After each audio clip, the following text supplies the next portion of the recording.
Muito bom dia, agronegócio. Hoje é quarta-feira, são 8 horas da manhã, em ponto pelo horário de Brasília, são 5 horas e 3 minutos. Eita, vamos de novo? Muito bom dia, agronegócio. Hoje é dia 5 de março de 2025, 8 horas em ponto pelo horário oficial de Brasília. Olhei pra data, achei que era a hora, agora sim. 5 de março, dia 8 horas da manhã, pelo horário de Brasília. Hora de voltarmos com a nossa programação ao vivo aqui pelo Notícias Agrícolas, para a gente entender como é que o mundo está acontecendo e se redesenhando depois das últimas movimentações de Donald Trump dos Estados Unidos e, claro, das respostas que as tarifas e as políticas tarifárias de Donald Trump receberam nestes últimos dias. Carnaval no Brasil, mas o mundo correndo normalmente e de forma bastante rápida, eu diria, as mudanças acontecendo de forma muito intensa. As tarifas dos Estados Unidos passaram a valer sobre economias da China, do Canadá e do México, que trouxeram respostas retaliatórias imediatas e claro que as respostas chinesas foram as mais severas, sentidas pelos mercados todos. Hoje os grãos voltam a subir depois de 2 dias de baixas expressivas. Então, nós estamos observando o desenho de todas essas notícias, como elas vão se construindo e como, claro, os principais países e setores afetados vão sentindo tudo isso. Então, é isso que nós vamos tratar com mais força aqui no Bom Dia Agronegócio desta quarta-feira, dia 5 de março. No nosso quadro de entrevistas, nós vamos receber o presidente da AproSoja Brasil, o senhor Maurício Buffon, para também nos trazer a sua perspectiva desse momento e, claro, da conclusão da safra brasileira de soja. Tudo isso aqui no Bom Dia Agronegócio, onde você sabe antes e primeiro as informações que direcionam o seu dia e os seus negócios.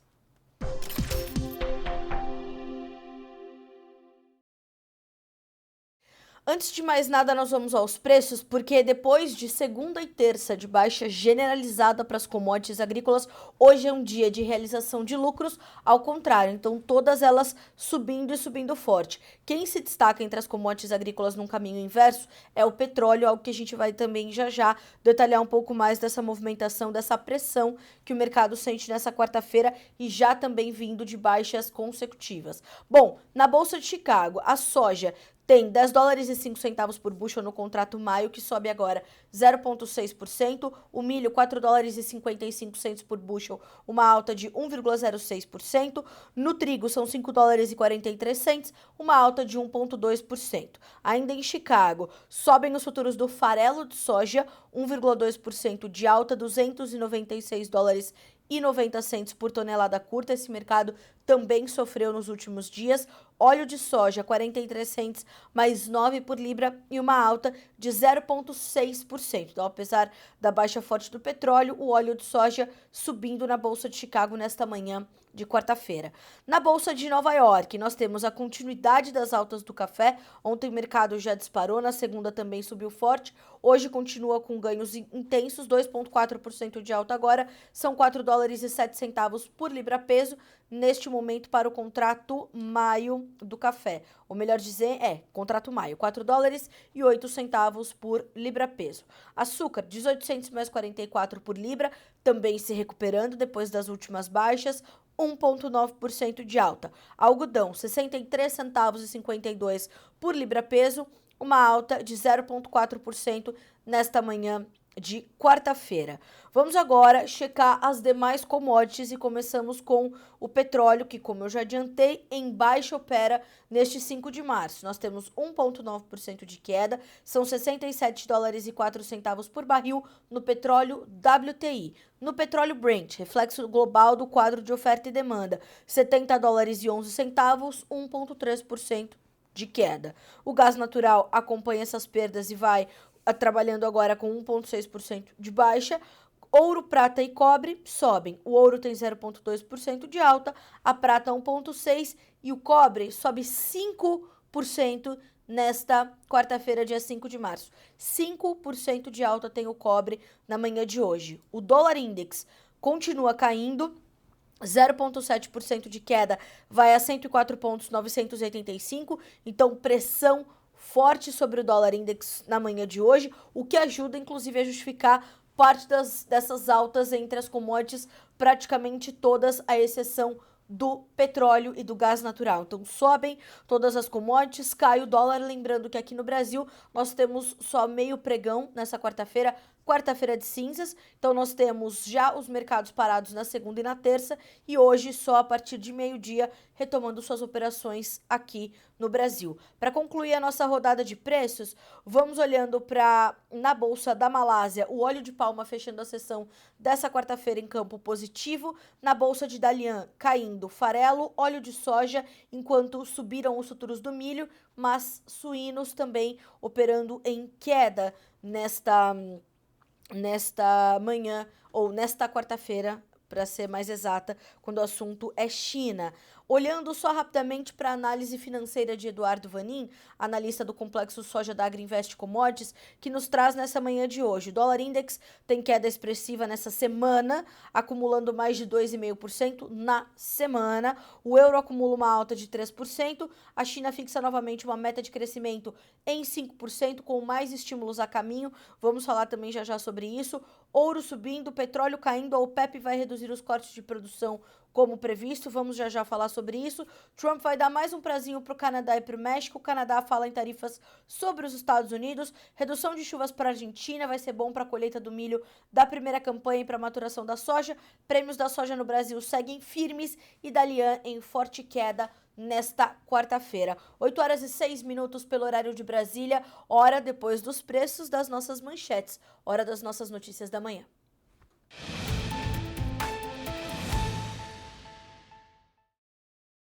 Bom, para quem acompanhou Notícias Agrícolas nos últimos dias, viu que para nós realmente, e como acontece no agro, o agronegócio não para, nós também não paramos e fomos dando então todos os desdobramentos dessa nova fase da guerra comercial que foi oficialmente iniciada nesses últimos dias com os últimos movimentos dos Estados Unidos e de China, Canadá e México. Olhando para esses três mercados, nós precisamos só lembrar que são três mercados importantíssimos para o agronegócio norte-americano, que também é algo que a gente vai detalhar já já.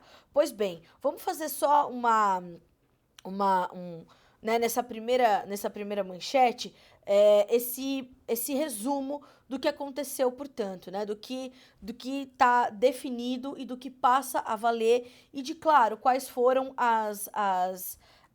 os desdobramentos disso, principalmente em termos de negociações. A China já falou, por exemplo, que está aberta e deixou, inclusive trouxe um tom bastante brando ao trazer as retaliações aos Estados Unidos com esse assunto de tarifação, deixou esse tom bastante brando, falou, estamos abertos a negociar com Donald Trump. O Trump, inclusive, já falou mais de uma vez sobre o seu bom relacionamento com o presidente chinês Xi Jinping, então traz esse tom de uma possível conciliação. Vai acontecer? Difícil dizer. É muito incerto o que acontece a partir deste ponto, diante de todas as informações que nós já vimos ser informadas nos últimos dias. O que acontece, né? Nós vimos que as tarifas impostas pelos Estados Unidos começaram a valer e a China, então, traz esta resposta imediata com tarifas retaliatórias sobre alimentos e fortalecendo, intensificando a tensão comercial. A China decidiu implementar tarifas adicionais que variam de 10% a 15% sobre uma série de produtos alimentícios importados pelos Estados Unidos, como soja, trigo e frango. Essa ação é uma resposta direta às tarifas impostas já pelos americanos e intensifica a atual guerra comercial entre as duas nações. As novas medidas coincidem com a expectativa de anúncios econômicos por parte de Xi Jinping, que visam mitigar as perdas nas exportações. Essas tarifas, que começaram a valer a partir do dia 10 de março, incluem ainda esses 15% de tarifa sobre frango, trigo, milho e algodão, além de 10% sobre sorgo, soja, carne suína, carne bovina, produtos aquáticos, frutas, vegetais e laticínios. Então, cobre praticamente todas as bases. O que disse o ministro das Finanças, ou o Ministério das Finanças chinês, diante disso? Tarifas adicionais de 15% serão impostas sobre esses produtos e as de 10% sobre esses produtos também que já citamos. Em um movimento adicional, a China ainda anunciou ou adicionou 10 empresas americanas à sua lista de entidades consideradas não confiáveis e impôs restrições a outras 15 companhias, inclusive três operadoras de exportações de soja não podem mais exportar soja. A China suspendeu as operações com essas empresas de 3 companhias americanas. Então, mais uma vez, a soja volta. Eu vinha falando nas últimas semanas, diferente de 2019, a soja ainda não está no coração do conflito. O agro ainda não está no coração do conflito. Passou a estar. De ontem para cá, passou a ser o centro das atenções. Para complementar essa informação, para Canadá e México, eles também reagiram às tarifas de Donald Trump, que começaram a valer nos últimos dias, e anunciaram medidas de retaliação contra os Estados Unidos após a decisão do presidente americano de impor tarifa de 25% sobre produtos importados desses países. A resposta ocorre em meio a uma nova escalada na guerra comercial entre os vizinhos ali da América do Norte. O primeiro-ministro canadense Justin Trudeau afirmou que o Canadá vai aplicar uma tarifa de 25% sobre mercadorias americanas que somam 150 bilhões de dólares canadenses ou 107 bilhões de dólares americanos. A medida será implementada em 2 fases. A primeira, imediata, afeta produtos equivalentes a 30 bilhões de dólares. A segunda, programada para 21 dias depois, atingirá o restante dos produtos caso os Estados Unidos não revertam as tarifas impostas. Aliás, Trudeau, nas suas declarações em torno disso, afirmou que a decisão de Trump é ilegal e já anunciou que o Canadá vai contestar essas tarifas na OMC, a Organização Mundial do Comércio. A presidente mexicana Claudia Sheinbaum, ela já havia afirmado que tinha um plano já para conter essas tarifas de Trump e falou que, de fato, vem a sua resposta também de forma retaliatória. Há planos A, B e C, diz ela, prontos para qualquer cenário. Dados do governo mexicano indicam que as apreensões de fentanil na fronteira com os Estados Unidos caíram 49,9% entre outubro e janeiro. Bom, 8 horas e 12 minutos pelo horário de Brasília. Seguindo, então, esse é o cenário. Esse é o pano de fundo de tudo que vai acontecer daqui para frente. E volto a dizer, com o agronegócio no coração do conflito, mais uma vez, anos depois, no início desse governo Trump 2. O que nós precisamos saber agora, nós brasileiros, o agronegócio brasileiro? Como nós vamos disputar com os Estados Unidos esse mercado chinês, principalmente, embora Canadá e México também precisem ser monitorados, já que são francos importadores de produtos americanos, de milho principalmente. Será que o Brasil vai encontrar esse nicho também para ampliar suas exportações de milho? É algo que nós vamos precisar entender. Mas fato é que neste momento nós temos 2 cenários. O produtor brasileiro, com muita possibilidade de boas oportunidades, como aconteceu em 2018 e 2019, que foi quando o Brasil se consolidou como o maior exportador mundial de soja, foi durante a primeira fase da guerra comercial ali entre China e Estados Unidos, foi quando a China começou a pulverizar ainda mais as suas compras, já comprava muita soja do Brasil e da Argentina, principalmente do Brasil, mas intensificou suas compras nessas outras origens quando se iniciou a fase 1 da guerra comercial lá em 2018 e 2019 e veio mantendo essa situação. Agora, o que vinha acontecendo? Os Estados Unidos vinham trazendo uma força maior no seu programa de exportações nessa temporada 2024-25. O milho se destaca de forma bastante significativa, a soja também, mas olhando agora para esse cenário, há uma preocupação muito evidente. Então, Brasil versus Estados Unidos, o que pode acontecer? Nos Estados Unidos, a preocupação se dá agora sobre a interrupção dos fluxos de mercado. Quando acontece tudo isso, essas tarifas começam a valer e tudo vai se desenhando, o produtor americano que está com uma nova safra prestes a começar e vivendo um déficit comercial agrícola de 49 bilhões de reais, ele está preocupado e ele entende que ele vai poder exportar ou que ele deverá ser demandado de menos países, em especial China, Canadá e México. E esses 3 países são os maiores clientes do agronegócio norte-americano. Em primeiro lugar, nós temos o México, depois o Canadá e depois a China. Então, esses 3 mercados trazem uma preocupação muito forte. O presidente da União dos Produtores Rurais de Iowa, por exemplo, o senhor Aaron Lehman, disse o seguinte: perder mercados comerciais confiáveis não é divertido para os produtores. Os produtores têm investido na construção de bons relacionamentos comerciais e, infelizmente, eles podem ser desfeitos muito, muito rapidamente. Receio que seja isso que está acontecendo.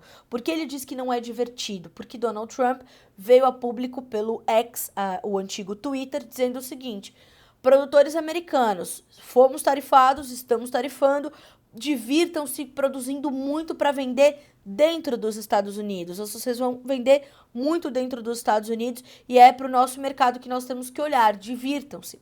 E é por isso que, então, o presidente da União dos Produtores Rurais de Iowa se posiciona dessa forma. Os produtores de Illinois já se manifestaram, de Wisconsin já se manifestaram, de Minnesota já se manifestaram e as entidades de classe dos Estados Unidos também. Então, há uma série agora de questionamentos e veja só o que diz o economista-chefe de commodities da StoneX, a Bloomberg Internacional. É negativo tudo que está acontecendo para carne suína e bovina, mas a China, de fato, não iria comprar muito milho ou soja de nós, americanos, pelos próximos 6 a 8 meses, de qualquer maneira. As ofertas da Argentina e do Brasil estão mais baratas, graças às taxas de câmbio, e esse provavelmente será o caso até que esses suprimentos acabem no final deste ano. Então também tem essa sinalização de que os americanos não estariam agora no foco central dos compradores, porque estão olhando para ofertas mais baratas no Brasil, mas com essas preocupações. Bom, e continuam as repercussões. O presidente do American Farm Bureau, o Zip Duval, disse o seguinte: tarifas que aumentam os preços dos fertilizantes ameaçam dar outro golpe nas finanças das famílias rurais que já estão lutando contra a inflação e altos custos de produção. A incerteza atinge exatamente quando os empréstimos operacionais estão sendo garantidos e o plantio de primavera se aproxima, deixando os agricultores em uma situação difícil. Inclusive, a secretária de Agricultura dos Estados Unidos, a senhora Brooke Rollins, trouxe num evento dado no último domingo a informação de que o USDA, o Departamento de Agricultura dos Estados Unidos, já está fazendo todos os cálculos para entender se vai ter que fazer, como aconteceu em 2019, 20, 21, um pagamento subsidial aos produtores norte-americanos por conta dessas perdas de preço, esse enfraquecimento dos preços de commodities, em especial soja e milho, para compensar essas perdas, então esses pagamentos como foram feitos no governo Donald Trump 1. Então, ela diz que ainda é difícil prever o quanto os Estados Unidos gastarão com isso, qual será o tamanho desse pagamento, mas fato é que isso está posto à mesa. Então, também tem essa preocupação. Eu sugiro que você faça a leitura nessa notícia que está em manchete, Notícias Agrícolas, porque ali tem mais posicionamentos que são importantes para você entender como é que o agronegócio americano está recebendo essa nova fase da guerra comercial. Para a gente finalizar essa notícia e partir para a próxima, nós temos aqui também a repercussão disso para o Brasil, como o Brasil está enxergando isso. De novo, embora nós tenhamos inúmeras oportunidades à mesa e como aproveitamos isso também em anos anteriores, nós precisamos entender quais são as nossas limitações. Então, nós temos uma safra recorde, nós temos preços atrativos, nós temos um mercado confiável e boas relações construídas, principalmente com os chineses, que são o principal parceiro comercial do Brasil. Agora, a preocupação dos especialistas está em torno da logística. Nós ainda temos um entrave logístico muito forte, nós temos uma limitação da nossa capacidade de escoamento dos nossos produtos, nós temos produtos competindo espaço nos portos e nos navios que saem do Brasil para alcançar os mercados globais, e essa é uma das principais preocupações. Veja só, o país já opera próximo do limite, com picos de 15 milhões de toneladas exportadas por mês, dividindo espaços a soja com carne açúcar e milho, carnes e proteínas de todas as naturezas. Veja só o que diz o diretor da Pine Agronegócios, Ale de Lara. Atualmente, a previsão para a exportação de soja está entre 103 e 104 milhões de toneladas no ciclo 24-25. Não há viabilidade logística para elevar esse volume para algo como 108 ou 110 milhões de toneladas, especialmente considerando a necessidade de escoar também cerca de 50 milhões de toneladas de milho. O Mato Grosso, por exemplo, já enfrenta graves problemas de escoamento com caminhões parados nos portos devido às limitações técnicas em Miritituba, Santarém e Barcarena, portos do Arco Norte. Essa restrição aumentou a pressão sobre os portos do Sudeste e Sul, fazendo com que o frete para Santos disparasse para quase R$ 520 por tonelada. Além disso, a escassez de caminhões e espaço logístico, o que impede um avanço significativo no transporte da safra. Para finalizar, outra aspas do Ale de Lara. Outro fator crítico é a falta de capacidade dos terminais de contêineres, que são essenciais para a diversificação das exportações. O terminal de Paranaguá, por exemplo, só conseguiu expandir suas operações após investimentos da Semiport, mostrando que o gargalo logístico brasileiro só poderá ser solucionado com investimentos contínuos e de longo prazo. 3% do nosso PIB deveria ser investido em logística, segundo já nos disse mais de uma vez o sempre ministro da Agricultura, Roberto Rodrigues, mostrando que seria este cálculo que deveria acontecer, e outros especialistas também já o fizeram, para mostrar como nós poderíamos aumentar a nossa capacidade logística na mesma medida em que aumentamos a nossa capacidade produtiva. Enquanto isso, a gente ainda sofre com essa tensão. Será que vamos conseguir absorver toda essa oportunidade? É isso que o Brasil está avaliando agora. Então, vejamos. Sugiro que você faça a leitura também dessa matéria muito completa de Erickson Cunha, que entrou no site ontem, mas ainda é disponível para você acompanhar tudo por aqui e entender os detalhes. Bom, vamos para a nossa terceira manchete dessa quarta-feira. É a China se protegendo. O que aconteceu? Quando Donald Trump foi eleito, durante a campanha isso já acontecia, na verdade, o que nós tínhamos era não uma preocupação, mas o que nós observamos foi uma China se ajustando, se preparando para receber essas políticas tarifárias, essa forma de governar de Donald Trump, que dessa vez já era conhecida dos chineses e dos demais mercados mundo afora, depois de ter sido presidente lá em 2018, 2019. Então a China veio se preparando e os especialistas, inclusive internacionais, os economistas, os cientistas políticos, os analistas e consultores de mercado, eles vêm falando sobre isso. A China se preparou para viver este momento.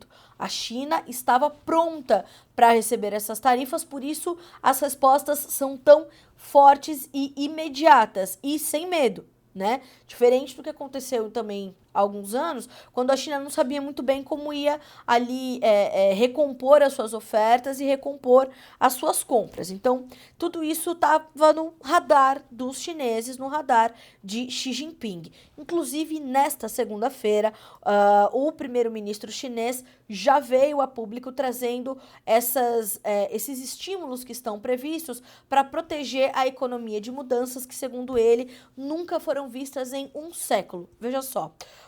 A China liberou mais estímulos fiscais nesta quarta-feira, prometendo esforços maiores para sustentar o consumo e amortecer o impacto da escalada da guerra comercial com os Estados Unidos em uma economia em que Pequim está determinada a fazer crescer 5% ou mais neste ano. Está determinada a meta de crescimento dos chineses em 5%. O primeiro-ministro Li Qiang, em um discurso na abertura da reunião anual do Parlamento da China, alertou que, abre aspas, mudanças nunca vistas em um século estão ocorrendo em todo o mundo em um ritmo mais rápido. Um ambiente externo cada vez mais complexo e severo pode exercer um impacto maior sobre a China em áreas como comércio, ciência e tecnologia. A guerra comercial com o governo do presidente americano Donald Trump está ameaçando a joia econômica da China, que é, sem dúvida nenhuma, o seu complexo industrial. Em um momento em que a fraqueza da demanda doméstica e os problemas do setor imobiliário, carregado de dívidas, estão deixando a economia cada vez mais vulnerável. Trump também impôs tarifas a uma longa lista de países, interrompendo uma ordem comercial global de décadas em torno da qual Pequim construiu seu modelo econômico. As autoridades chinesas estão sendo pressionadas a estimular o consumo para afastar as pressões deflacionárias que são insistentes, pegajosas, teimosas lá na China e reduzir a dependência da segunda maior economia do mundo das exportações e dos investimentos para continuar crescendo. O termo consumo foi mencionado 31 vezes no relatório de Li Qiang, acima das 21 vezes no ano passado, enquanto tecnologia recebeu 28 menções contra 26 em 2024 neste mesmo evento, de acordo com analistas chineses. Por que é importante ter esse entendimento? Porque isso, e eu sempre falo isso sobre, principalmente quando eu falo dos discursos do Chairman do Federal Reserve, Sr. Jerome Powell, que ali nas entrelinhas é que estão as sinalizações efetivas do que se prevê para políticas monetárias, políticas de estímulos, políticas fiscais, e isso é o que vai direcionar ali de fato o crescimento de um país como a China, a segunda maior economia do mundo. Manobrar algo na China é como manobrar um transatlântico. Então, uma pequena manobra que se faz tem um impacto enorme, não só para os chineses, mas para a economia global. Por isso é tão importante entendermos o que vem da China, mesmo sabendo que o que vem da China tem uma espécie de véu por cima. E isso é muito sério. Então, tudo isso está na conta. Pois bem, pela primeira vez, disse o analista de tecnologia da Gavecal Dragonomics, o aumento de consumo foi elevado à prioridade máxima entre as principais tarefas de 2025, deslocando a tecnologia de sua habitual posição de liderança. Não se trata de um pivô da política industrial anterior, mas da busca de uma estrutura macroeconômica mais equilibrada. Bom, a China já disse há mais de uma década que desejava mudar para um modelo de crescimento mais voltado para o consumidor, sem fazer progressos significativos em direção a esse objetivo, e os investidores não estão apostando nessa mudança de tom. A meta de crescimento de aproximadamente 5% para 2025 e um plano de déficit orçamentário maior de cerca de 4% da produção econômica que Li apresentou ao parlamento confirmaram uma matéria já trazida e adiantada pela Reuters em dezembro. Então, essa matéria também está detalhada para você aqui no noticiasagricolas.com.br, para que você tenha mais informações de como é que a China está planejando crescer os seus 5% em 2025 e, claro, como está se protegendo dessas mudanças que, segundo a própria China, não são vistas há um século no mundo.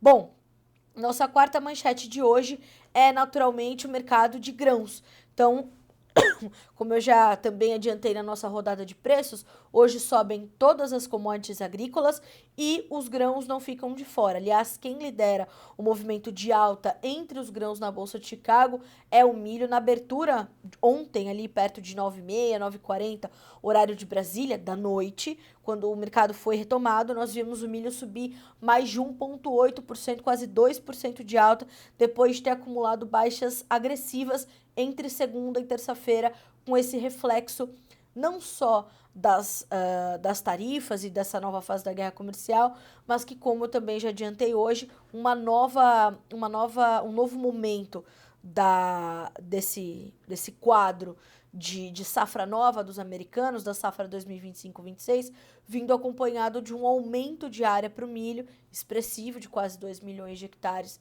em relação à safra passada, o que traz uma pressão, portanto, adicional a este mercado. Então, nós estamos de olho nisso tudo, estamos acompanhando e monitorando essa situação, então vamos acompanhando, vamos ficando de olho. Mas fato é que os mercados nesta quarta-feira se recuperam, vão olhando para uma necessidade também de retomada e de recomposição depois das últimas baixas, o que traz de volta os investidores, os fundos especuladores, porque como caíram muito, acabam sendo uma barganha ali para os fundos, que vão ampliando um pouquinho, recomprando as suas posições, reajustando as suas carteiras, olhando para o milho e trigo que também sobe nessa quarta-feira, como boas opções, como boas alternativas. Portanto, nesse momento, a soja tem, para o contrato março, $9,91 por bushel, sobe 7 pontos mais 25. Lembrando que o contrato março já sai da tela nos próximos dias. O maio, $10,06, com 7 pontos mais 25 de alta. O julho, $10,20, 6 pontos e meio de ganho, e o agosto $10,16 com 4 pontos mais 75 de alta. Lembrando também aqui na soja que essas baixas recentes da Bolsa de Chicago deram espaço para uma manutenção na firmeza dos prêmios praticados aqui nos nossos portos no Brasil.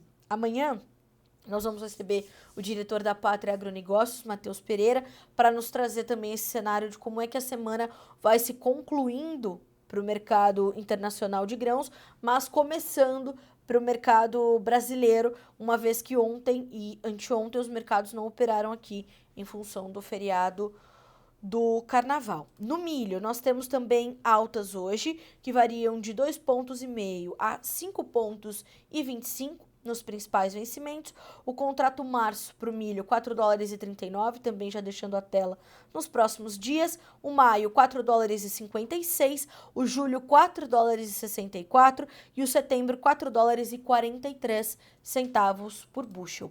No trigo, finalizando, para a gente ter um panorama geral de como começa efetivamente essa quarta-feira, o contrato maio vale $5,44, sobe 8 pontos, o julho $5,59 e o setembro $5,75 por bushel. Então temos um mercado hoje trabalhando em campo positivo e, como eu falei, sobem ainda os futuros do farelo de soja, mais de 1% de alta, o que ajuda inclusive a puxar os preços da soja em grão, bem como os futuros do óleo de soja, que também trabalham em campo positivo nesta quarta-feira.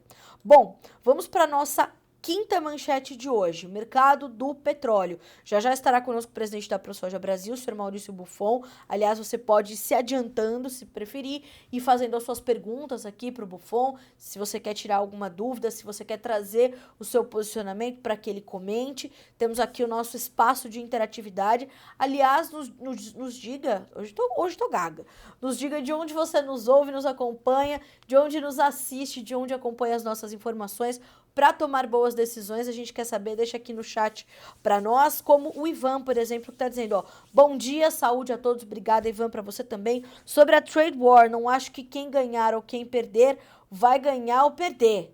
Todo mundo vai perder. Bom, protecionismo, muitas regras, tudo isso nunca é bom para o comércio global, né, Ivan?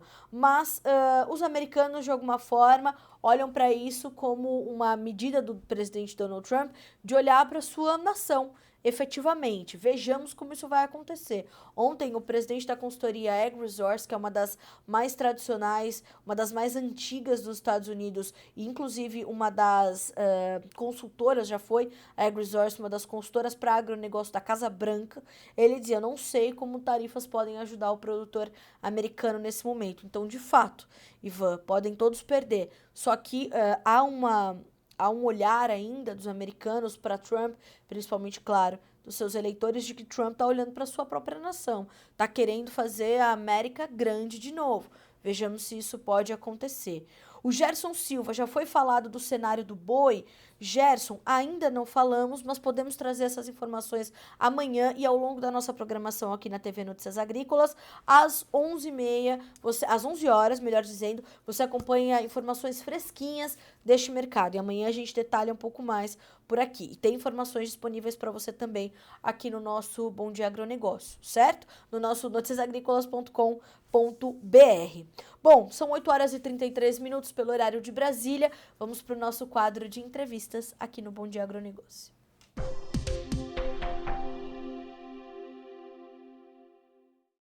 E para recomeçar os nossos trabalhos por aqui, nós recebemos o presidente da ProSoja Brasil, o senhor Maurício Buffon, para nos ajudar a entender também como é que a sojicultura nacional está observando esse novo momento do mundo. Buffon, seja bem-vindo, bom dia. É um prazer ter o senhor conosco mais uma vez aqui no nosso Bom Dia Agronegócio.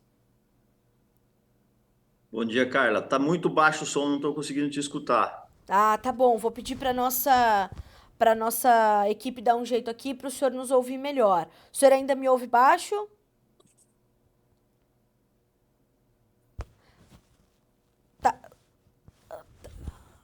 Bom, a gente vai aqui nos ajustando. Buffon, como é que o senhor está vendo esse momento e principalmente dessa mudança, né, de direções para o mercado global de soja e o Brasil inserido nisso? Como é que o senhor recebeu essas notícias dos últimos dias?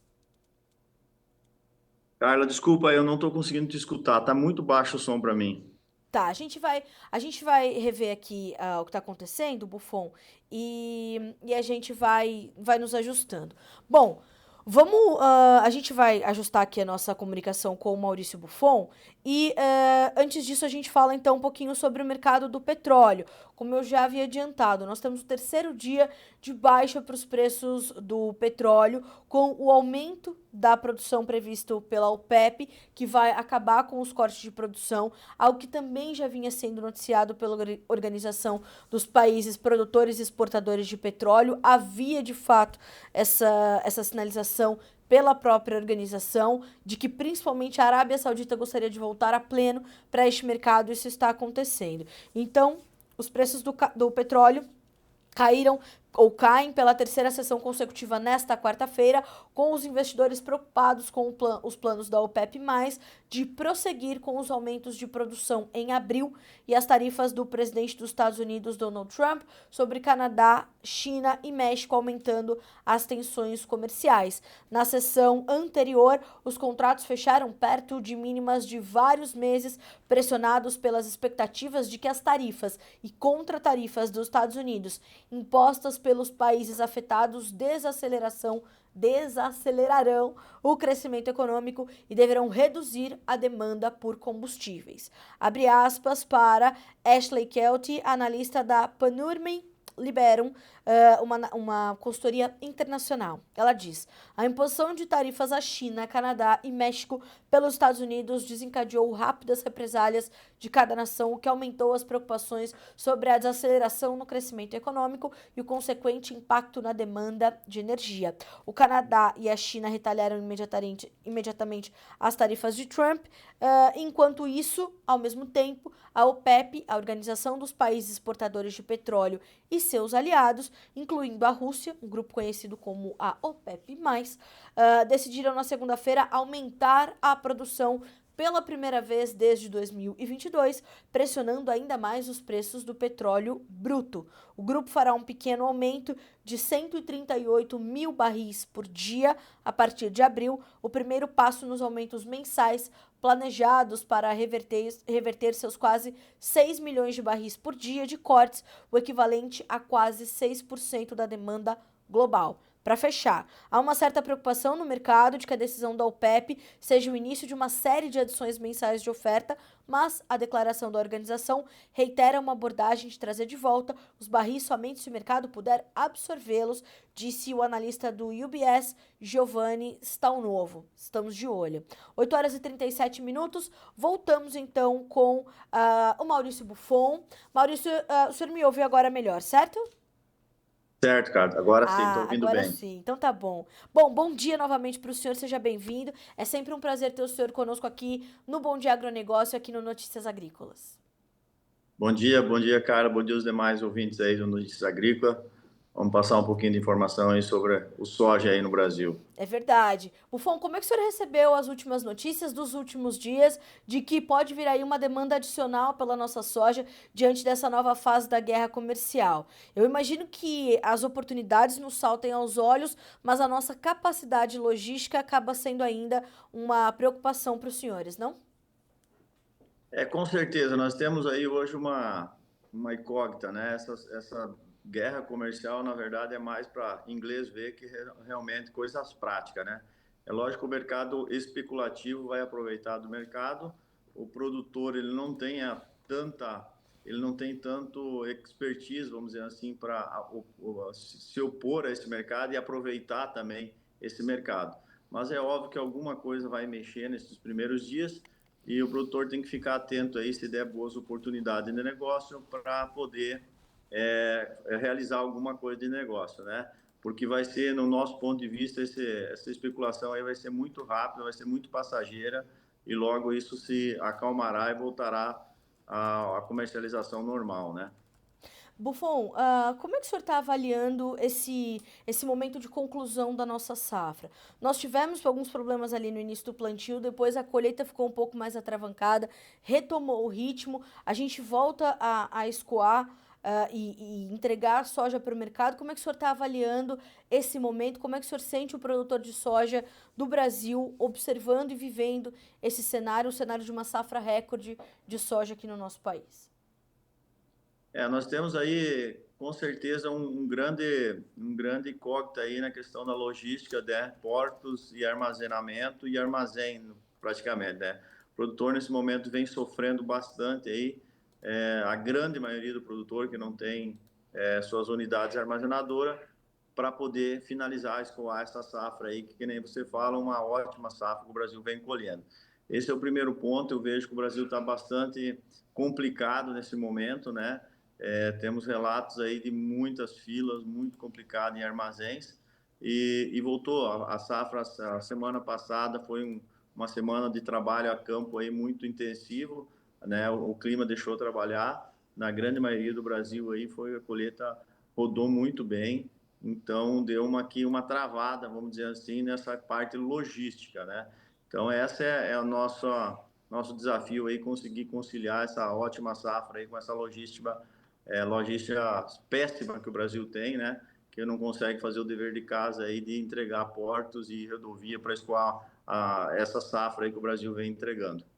Buffon, o senhor imagina que nós tenhamos é, inevitavelmente uma limitação dessas oportunidades que esse novo momento da guerra comercial poderia nos dar justamente por conta dessa logística? Vai ser difícil se nós tivermos uma demanda realmente a mais do que está previsto. Vai ser difícil atender a essa demanda com essa capacidade logística que o Brasil tem hoje?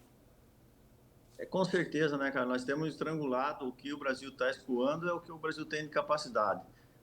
Se vir novos negócios, provavelmente vai ter que ser negócios aí com prazo de entrega um pouquinho mais longo, porque o que o Brasil tem, né, de hoje de capacidade, ele está usando aí, inclusive já bastante travado, né? Temos com muita parte travada aí essa parte logística, né? Buffon, como é que nós estamos vendo tudo isso também entrar na conta do produtor para ele já pensar a safra 2025-26? Ele já está fazendo algumas operações também para essa nova safra, para essa nova temporada, tentando também capturar essas oportunidades? Eu acredito até mais, né, em alguma oportunidade de negócio nesse momento aí, para novos negócios, safra nova, né, que propriamente dessa safra aqui. Eu vejo que o produtor pode se beneficiar alguma coisa nesse sentido, porque de repente vai dar boas oportunidades aí de fazer a conversão aí de produto em fertilizantes, em próprio semente, enfim, os químicos que é usado nas propriedades. Então, essa relação de troca, de repente, começa a melhorar um pouco e o produtor acaba aproveitando esse momento. Eu acho que aí é o ponto, né, que propriamente essa safra que a gente está colhendo, que já a grande maioria já está comprometida, inclusive, né, março e abril aí a logística já está estrangulada. Então, nós não conseguiríamos entregar produto nesse momento, né? Agora, a oportunidade para novos negócios, de repente, vai ficar mais interessante para o produtor fazer a conta e ver se está dentro dos níveis de troca dele e aproveitar esse momento. Eu acredito que aí sim já vinha acontecendo alguns negócios, eu acredito que é capaz de se intensificar nesse momento. Buffon, como é que o senhor avalia também o nosso cenário? Não sei se político é a melhor forma de dizer, mas nós estamos vivendo também algumas mudanças importantes no Brasil nesse momento e que impactam diretamente não só a produção de soja, o comércio de soja, mas o agronegócio de uma forma geral. E os senhores tendo que ali, né, equilibrar todos esses pratos. Como é que o senhor está vendo esse momento no Brasil para o produtor rural, para o produtor de soja? Esse momento no Brasil, né, político, principalmente econômico, preocupa muito os produtores, né? Nós vemos com essas taxas de juro cada vez mais altas, subindo mais. Essa questão aí do plano safra, sempre uma indefinição que está por vir, né? Sempre achando medidas aí de última hora para poder atender o produtor e não atendendo, na verdade, porque esse plano safra ele não é suficiente, né, para atender o que o setor precisa. Então a gente está com muito, vamos dizer assim, com uma cautela muito grande. É momento de o produtor realmente refazer suas contas, seus investimentos, né? Porque com esse cenário de juros aí que o Brasil vem projetando aí para esse final de 2025 aí para frente e 26, nós vamos passar por um momento na agricultura muito difícil, até mesmo para poder fazer qualquer tipo de investimento a longo prazo aí com juros aí de 15, 18% ou até mais, devido a essa taxa Selic aí sem controle nesse momento. Dólar também fora do eixo que precisaria, né? Todo mundo fala, dólar quanto mais caro melhor, mas nós não vimos dessa maneira, né? Tem que ter um equilíbrio, porque os nossos custos também estão em cima dessa questão do dólar, então tem que ter um equilíbrio até para poder ter um equilíbrio de juros no país. É um momento difícil, nós enxergamos que o governo realmente está sem controle, né? A FPA está trabalhando muito firme, tentando defender o setor produtivo, né? Mas não tá fácil nesse momento da gente conseguir conciliar e trazer o dinheiro necessário para dentro do negócio, do agronegócio em geral, para poder sim trazer safras boas, né? O agronegócio com certeza é parte da solução para os problemas aí econômicos do Brasil, mas sozinho também não vai conseguir segurar por muito tempo com essas taxas de juros desse valor aí. O endividamento vai ser muito grande e isso vai demorar um grande período para poder se recuperar, se assim conseguir se recuperar, né? Porque depois que você vira a curva e entra num déficit, para você retomar a curva positiva não é fácil. Bom, então eu imagino que os senhores já estejam trabalhando com essa perspectiva de custos de produção inevitavelmente mais altos para a próxima safra, né, Buffon? Com esses juros e com essa economia do jeito que está no país, não tem como a gente fazer conta diferente, né? Uhum. Por isso que é um momento aí que o mercado dá boas opções aí de fazer troca. Nós acreditamos aí que o produtor tem que vir cada vez mais com seus negócios travados, né? A sua produção com o seu custo de produzir para poder sobreviver a esse momento econômico, político que o Brasil passa. O senhor imagina que a segunda safra de milho, como está se desenvolvendo, e o mercado de milho um pouco mais fortalecido, ajuda a compensar essas contas para o produtor aqui no Brasil nesse momento, Buffon?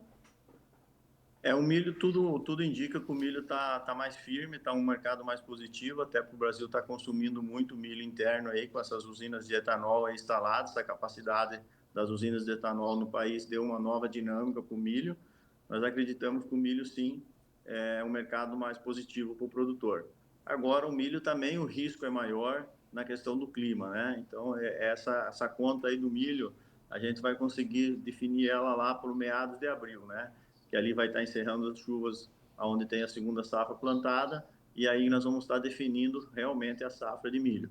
Mas é um ponto positivo que a gente tem olhado, e o produtor está enxergando isso, que se tiver uma boa safra, um mercado um pouco mais firme aí ajuda ele a sobreviver melhor aí a esse momento. Bom, a gente vai acompanhar. Buffon, sempre bom ter o senhor aqui conosco, e é sempre bom receber a sua perspectiva. Eu quero lhe agradecer pela companhia e deixar as portas abertas do Notícias Agrícolas sempre para o senhor e para a ProSoja Brasil, para que nós possamos continuar mantendo os produtores não só informados, mas também bem orientados pelo senhor e pela ProSoja. Obrigada mais uma vez. Obrigado, Carla. Eu quero agradecer, só aproveitar aí À vontade. para parabenizar o Carlinhos, lá da ProSoja Maranhão. Tivemos uma excelente vitória lá agora contra o governo do Maranhão nas taxações do agro, que vem por todos os estados tentando taxar o agro. E mais uma vez a ProSoja fez a diferença lá, conseguiu na justiça manter que o governo do Maranhão não cobre uma taxa adicional que nós, no nosso ponto de vista, é inconstitucional.